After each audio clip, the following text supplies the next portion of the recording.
ভারতীয় সংবাদ মাধ্যমে যে কোনো ঘটনাকে তিলকে তাল বানানো নতুন কিছু নয়।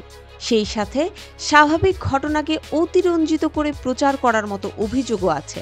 এছাড়াও ভারতের সংবাদ মাধ্যমের বিরুদ্ধে অপপ্রচার কিংবা প্রোপাগান্ডার অভিযোগও রয়েছে। আর তা নিয়ে সাধারণ দর্শক থেকে শুরু করে তারকারাও বিরক্ত।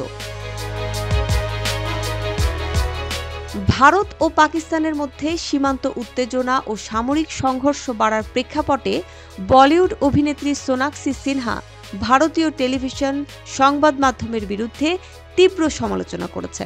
৯ মে ইনস্টাগ্রামে দেয়া এক স্টোরিতে তিনি ভারতীয় সংবাদ চ্যানেলগুলোর সামরিক অভিযানের নাটকীয় ও আতঙ্ক জাগানিয়া প্রচার নিয়ে ক্ষোভ প্রকাশ করেছেন।